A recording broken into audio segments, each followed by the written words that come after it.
Hello everyone and welcome back to my channel. इस video में मैं फिल्म हिस्ट्री की one of the most suspenseful movie Psycho को explain करने जा रहा हूँ। Iconic American film maker Alfred Hitchcock के डायरेक्शन में बनी इस फिल्म को जिस किसी ने भी देखा वो इसकी कहानी और क्लाइमैक्स ट्विस्ट से सरप्राइज रह गया। इस मूवी की IMDb रेटिंग 8.5 है और रॉटन टमेटोज पर इसको 96% का स्कोर मिला है। फ्रेंड्स, स्टोरी एक्सप्लेन करने से पहले वर्ल्ड की बेहतरीन फिल्म्स की हिंदी एक्सप्लेनेशंस के लिए आप इस चैनल को सब्सक्राइब करके बेल आइकन प्रेस कर ले। So guys, let's start the story. कहानी की शुरुआत होती है फिनिक्स एरिजोना के एक होटल में, जहां मैरियों क्रे नाम की एक वुमेन अपने लंच आवर ब्रेक पर अपने बॉयफ्रेंड सैम से मिलने आई होती है। सैम कैलिफोर्निया के फेयरवेल शहर से अक्सर यहां अपने बिजनेस ट्रिप्स पर मैरियों से मिलने आता था।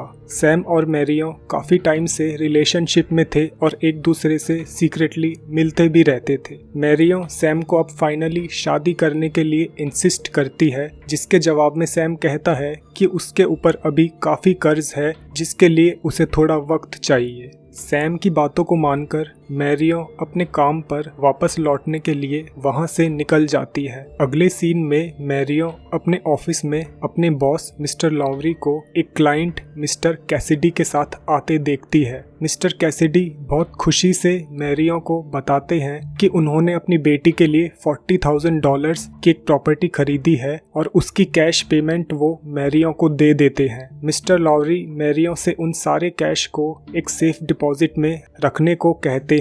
इसके बाद मैरियों अपने बॉस से तबीयत ठीक न होने का बहाना बनाकर अपने घर के लिए निकल जाती है। अगले सीन में हम व्यूवर्स देखते हैं कि मैरियों अपने कपड़े और ज़रूरी चीज़ें एक बैग में पैक कर रही थी। यहीं हमें पता चलता है कि मैरियों ने उन पैसों को सेफ डिपॉजिट में नहीं रखा और अब वो उन पैसों को चुराकर सैम के पास चले जाने का प्लान बना लेती है। कहानी में हम आगे देखते हैं कि मैरियों को कार चलाते काफ़ी टाइम हो जाता है। रात भी काफ़ी हो चुकी थी तो मैरियों कार को रोड साइड लगाकर सो जाती है। फिर अगली सुबह एक पुलिस ऑफिसर मैरियों को जगाता है, जिसे देख मैरियों काफी डर जाती है। पुलिस ऑफिसर मैरियों से कुछ सवाल पूछता है और उसे मैरियों पर शक होने लगता है। लाइसेंस दिखाने के बाद मैरियों अपनी कार ड्राइव कर रही थी तो वो देखती है कि वो पुलिस ऑफिसर उसको फॉलो कर रहा है। थोड़े टाइम तक फॉलो करने के बाद पुलिस ऑफिसर दूसरे रोड निकल जाता है, जिससे मैरियों को काफी रिलीफ मिलता है।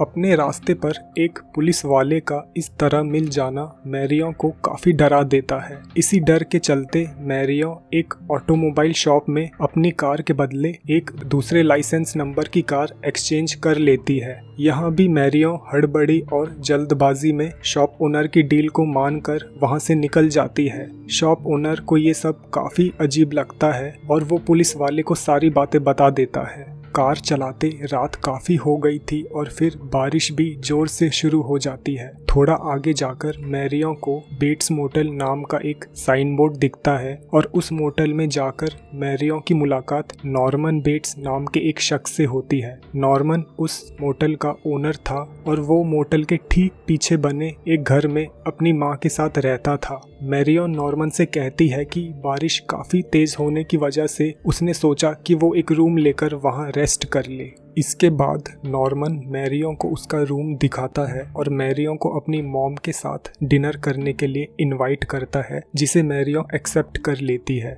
थोड़े टाइम बाद मैरियों को नॉर्मन के घर से कुछ आवाज़ें सुनाई देती है, जिसे सुनकर उसे पता चलता है कि नॉर्मन की माँ काफ़ी गुस्से में नॉर्मन को कह रही थी कि वो किसी अनजान लड़की को घर में नहीं ला सकता। इसके बाद नॉर्मन मैरियों से अपनी माँ के बिहेवियर के लिए अपोलोजाइज करता है और अपने मोटल के ऑफिस में ही साथ डिनर के लिए कहता है। ऑफिस में डिनर करते वक्त नॉर्मन बताता है कि मोटल चलाने के साथ उसकी एक हॉबी है टैक्सीडर्मी। मैं यहाँ व्यूवर्स को बता दूं कि टैक्सीडर्मी का मतलब एक प्रोसेस होता है जिससे डेड बॉडी को केमिकली प्रिजर्व किया जा सकता है और इसी प्रोसेस की हेल्प से नॉर्मन बर्ड्स की टैक्सीडर्मी करता था। था। एनीवेज, मैरियो नॉर्मन से उसकी माँ के बारे में पूछती है और नॉर्मन कहता है कि बचपन में उसके फादर की डेथ हो गई थी और तभी से उसकी माँ थोड़ा मेंटली अनस्टेबल है। अपनी माँ की इस हालत की वजह से वो कभी एक सेपरेट लाइफ नहीं बना सकता, बट इट्स ओके क्योंकि वो अपनी माँ से काफी प्यार करता है। इस पर मैरियो नॉर्मन की माँ को एक केयर सेंटर ले जाने के लिए कहती है, जिसे सुनकर नॉर्मन थोड़ा अजीब सा बिहेव करते हुए साफ मना कर देता है। नॉर्मन की बातों से मैरियो को अब अपने ऊपर गिल्ट होता है और वो डिसाइड करती है कि अगली सुबह वो वापस फीनिक्स जाकर उन चुराए हुए पैसों को लौटा देगी। मैरियो के वहां से जाने के बाद नॉर्मन अपने ऑफिस वॉल के एक टाइनी होल से मैरियो के रूम में झांकने लगता है और उसके इस बिहेवियर से हम व्यूवर्स समझ पाते हैं कि नॉर्मन जितना नाइस बिहेवियर का है असल में वैसा नहीं और एक क्रीप पर्सन की तरह है। अगले सीन में हम देखते हैं कि मैरियो अपने वॉशरूम में नहाने जाती है। नहाते वक्त हम मैरियो के वॉशरूम में एक शैडोई फिगर को आते देखते हैं जिसके पास एक बिग नाइफ होता है और वो मैरियो पर अटैक करके उसे मार डालती है। अपने घर में खून के धब्बे देखने के बाद नॉर्मन भागकर मैरियो के पास आता है और देखता है कि मैरियो वॉशरूम के फर्श पर मरी पड़ी है। ये सब देखने के बाद नॉर्मन काफी घबरा जाता है और वो क्राइम सीन को अच्छी तरह से क्लीन कर देता है। वो इन सब चीज़ों के बारे में पुलिस को इन्फॉर्म किए बिना मैरियो की बॉडी और उन सारी चीज़ें जिसमें वो चुराए हुए पैसे भी थे उसी की कार में रखकर उस कार को एक पास ही के दलदल में डुबा देता है। उसने इस तरह मैरियो और उसकी सारी बिलोंगिंग्स का नामो निशान मिटा दिया ताकि किसी को कुछ पता ना चले। इसके बाद हम देखते हैं कि मैरियो की तलाश में उसकी सिस्टर लायला सैम से मिलने उसके शॉप फेयरवेल आती है। जब सैम बताता है कि उसे भी मैरियो के बारे में कुछ नहीं पता तो तभी वहाँ एब्रोगास्ट नाम का एक प्राइवेट डिटेक्टिव आता है। वो सैम और लाइला को बताता है कि मैरियो $40,000 चुराकर लापता है और अगर वो उन पैसों को वापस कर दे तो उस पर कोई केस नहीं किया जाएगा। एब्रोगास्ट यह भी कहता है कि मैरियो इसी शहर में कहीं छुपी होगी और फिर वो वहाँ के होटल्स और रहने के ठिकानों में जाकर मैरियो के बारे में पता करना शुरू कर देता है। फिर एक दिन एब्रोगास्ट जा पहुंचता है बेट्स मोटेल जहां उसकी मुलाकात होती है नॉर्मन से। शुरुआती पूछताछ में नॉर्मन झूठ बोलता है कि मैरियो नाम की कोई लड़की उसके मोटेल में आई ही नहीं थी, लेकिन एब्रोगास्ट अपनी चालाकी दिखाकर नॉर्मन से काफ़ी और सवाल पूछता है, जिसके बाद नॉर्मन बताता है कि हाँ मैरियो उसके मोटेल पे आई थी और वो अगले ही दिन सुबह जल्दी उठकर मोटेल से निकल गई थी, जो कि एक साफ झूठ था। बातों बातों में एब्रोगास्ट की नज़र नॉर्मन के घर के विंडो पे एक शैडो पर पड़ती है और नॉर्मन बताता है कि वो उसकी मदर है जिसके साथ वो उस घर में रहता है।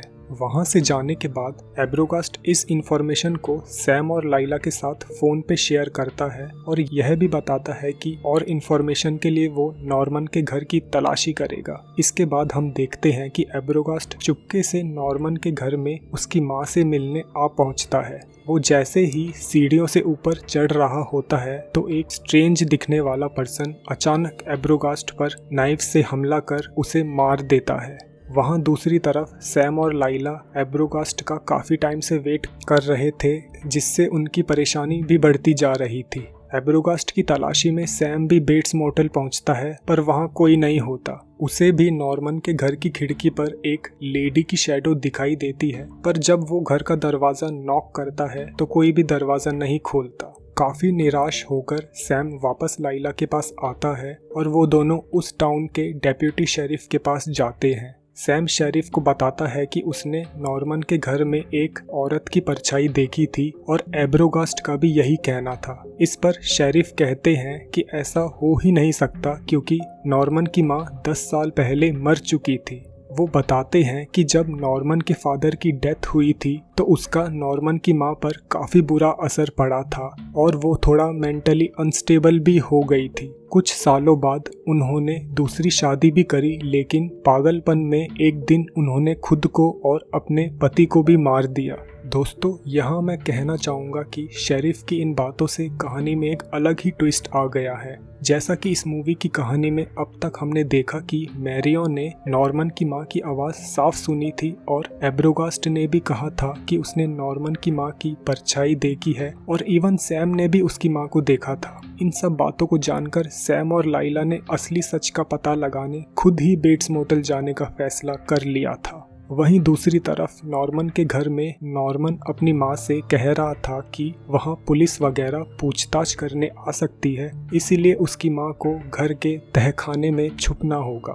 नॉर्मन की मां इस बात को लेकर बहुत नाराज हो जाती है और वो साफ मना कर देती है, लेकिन फिर नॉर्मन जबरदस्ती अपनी मां को उठाकर घर के तहखाने में बंद कर देता है। थोड़ी देर बाद सैम और लाइला बेट्स मोटल पहुंचते हैं और रहने के लिए एक रूम मांगते हैं। उन दोनों का अजीब सा बिहेवियर देख नॉर्मन थोड़ा घबरा जाता है और उन पर शक करने लगता है। कुछ समय बाद सैम और लाइला अपने रूम से बाहर आकर छानबीन करना शुरू कर देते हैं।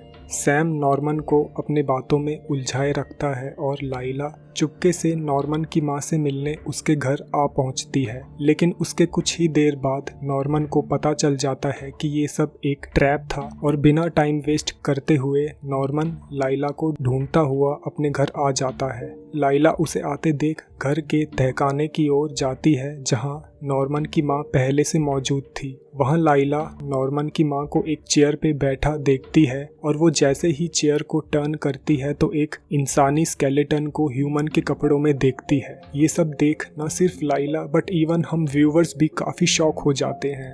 इसे देख लाइला काफी जोर से चिल्लाती है और उसी वक्त अचानक हम नॉर्मन को वहां पर अपनी मां के कपड़ों में एक विग पहना देखते हैं जो कि लाइला पर एक चाकू से अटैक करने लगता है, लेकिन तभी सैम सही समय पर आकर नॉर्मन को रोक लेता है और इस तरह लाइला की जान बच जाती है। यहाँ मूवी का सीन चेंज होकर एक कोर्टरूम शिफ्ट होता है जहाँ एक साइकेट्रिस्ट इस पूरे पजल को समझाना शुरू करता है। साइकेट्रिस्ट का कहना था कि उसने नॉर्मन से बातें की, लेकिन नॉर्मन उनसे अपनी मां की आवाज़ में ही बातें कर रहा था। ये सुनकर वहाँ सारे लोग काफ़ी शॉक हो जाते हैं और साइकेट्रिस्ट बताता है कि ऐसा इसलिए है क्योंकि नॉर्मन को स्प्लिट पर्सनैलिटी डिसऑर्डर है, जिसकी वजह से वो खुद ही अपनी मां की पर्सनैलिटी बन जाता है और उन्हीं की आवाज़ निकालता है। बचपन में जब उसके फादर की डेथ हुई थी तो नॉर्मन मेंटली अनस्टेबल हो गया था और अपनी मां से काफ़ी क्लोज था।